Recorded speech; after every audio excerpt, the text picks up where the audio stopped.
The economy is grappling with a persistent productivity crisis and chronic underinvestment, which has plagued the economy for decades. Low productivity in the UK is often recognised by politicians and the media as a problem.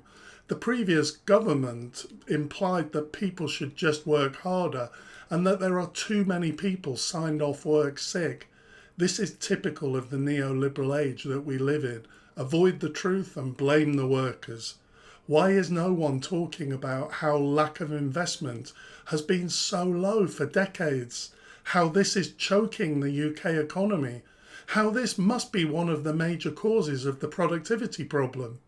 For the new Labour government, their main policy is economic growth. The first mission in their manifesto is kickstart economic growth. Secure the highest sustained growth in the G7, with productivity growth in every part of the country. This is a fine mission, and no doubt that economic growth would be very good for the UK economy. For me, however, the mission requires massive state intervention. But Labour is so fiscally restricted that this is just not possible.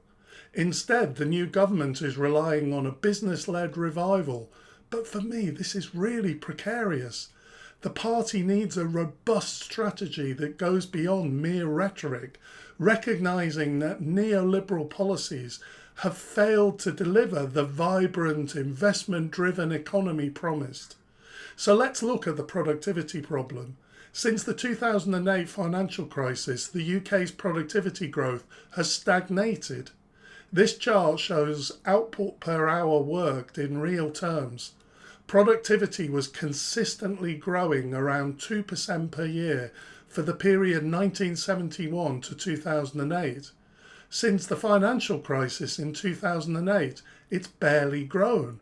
The red dotted line shows where productivity would have been if the long-term trend had continued. Several factors contribute to this productivity malaise. First, the UK economy has seen a shift towards lower productivity sectors, such as services which dominate the economy but often lack the dynamic innovation seen in manufacturing or technology.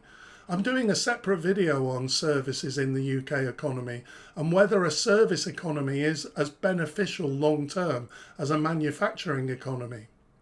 The second cause is neglect of workers.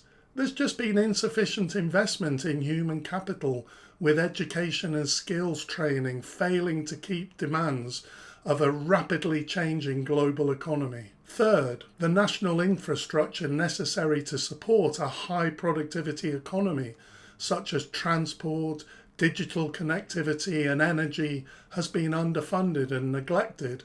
Workers aren't responsible for these investment problems. Government and business are.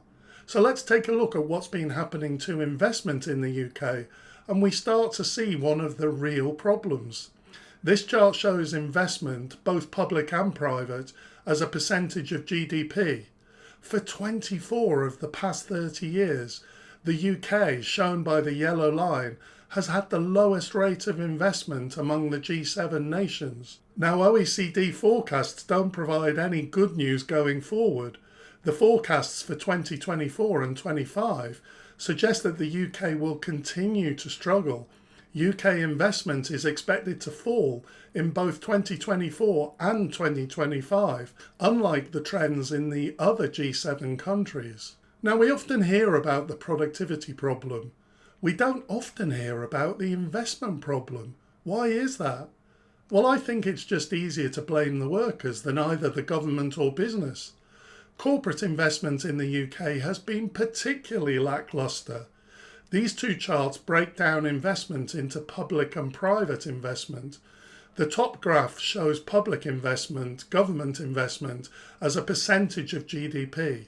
The UK, shown in red, is below average for the G7 countries, which are shown by the dotted line. To be honest, I was a little bit surprised that the UK was not further from the average. But comparative analysis is not the only indicator.